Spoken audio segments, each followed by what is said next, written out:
ఆదికాండము 8వ అధ్యాయం. దేవుడు నోవాహును అతనితో కూడా ఓడలోనున్న సమస్త జంతువులను సమస్త పశువులను జ్ఞాపకము చేసుకొనెను. దేవుడు భూమి మీద వాయువు విసరునట్లు చేయుట వలన నీళ్లు తగ్గిపోయాను. ఆకాశ జలముల ఊటలను ఆకాశపు తూములను మూయబడెను. ఆకాశము నుండి కురియుచున్న ప్రచండ వర్షము నిలిచిపోయాను. అప్పుడు నీళ్లు భూమి మీద నుండి క్రమక్రమముగా తీసిపోచుండెను. 150 దినములైన తరువాత నీళ్లు తగ్గిపోగా 7వ నెల 17వ దినమున ఓడ అరారాతు కొండ మీద నిలిచెను. నీళ్లు 10వ నెల వరకు క్రమముగా తగ్గుచూ వచ్చెను. 10వ నెల మొదటి దినమున కొండల శిఖరములు కనబడెను. 40 దినములైన తరువాత నోవాహు తాను చేసిన ఓడ కిటికీని తీసి ఒక కాకిని వెలుపలికి పోవిడిచాను. అది బయటికి వెళ్లి భూమి మీద నుండి నీళ్లు ఇంకిపో వరకు అటు ఇటు తిరుగుచూ ఉండెను. మరియు నీళ్లు భూమి మీద నుండి తగ్గినవో లేదో చూచుటకు అతడు తన యొద్ద నుండి నల్ల పావురం ఒకటి వెలుపలికి పోవిడిచెను.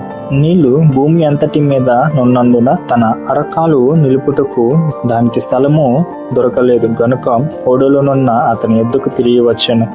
అప్పుడు అతడు చేయి చాపి దాన్ని పట్టుకొని ఓడలోనికి తీసుకొనెను. అతడు మరి 7 దినములు తాళి మరలా ఆ నల్ల పావురమును ఓడలో నుండి వెలుపలికి విడిచెను.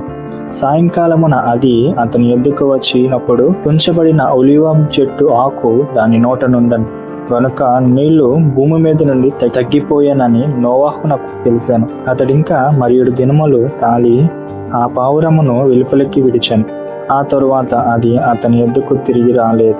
మరియు 601వ సంవత్సరము మొదటి నెల తొలి దినమున నీళ్లు భూమి మీద నుండి ఇంకిపోయాను.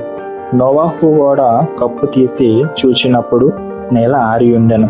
2వ నెల 27వ దినమున భూమి ఎండి ఉండెను. అప్పుడు దేవుడు, నీవును నీతో కూడా నీ భార్యయు నీ కుమారులను నీ కోడండ్రులను ఓడలో నుండి బయటికి రండి. పక్షులు పశువులు భూమి మీద ప్రాకు ప్రతి జాతి పురుగులు మొదలైన సమస్త శరీరులలో నీతో కూడా నున్న ప్రతి జంతువును వెంటబెట్టుకొని వెలుపలికి రావాలని అవి భూమి మీద బహుగా విస్తరించి భూమి మీద ఫలించి అభివృద్ధి పొందవలనని నోవాహుతో చెప్పాను. కాబట్టి నోవాహును తనతో పోసినవన్నీ వాటి వాటి జాతుల చొప్పున ఆ ఓడలో నుండి బయటికి వచ్చాను.